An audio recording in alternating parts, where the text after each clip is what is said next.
Я обращаюсь ко всем. И прежде всего к тем, кто у нас сегодня является, значит, клиентами наших больниц, да, обсерваторов больниц. Особенно тем, кто наделен властью. Врачам сегодня тяжелее всех остальных. И то, что у нашего врача сегодня в обсерваторе испуганный взгляд, пройдите по улице, испуганный взгляд сегодня у всей страны.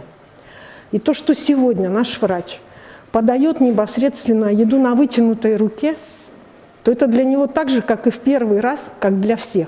С такой опасной инфекцией не работал еще никто.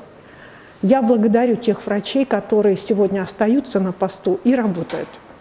У нас сегодня уже 6 врачей, 6 медицинских работников отстранены от работы в результате действий неправильных наших больных, наших пациентов.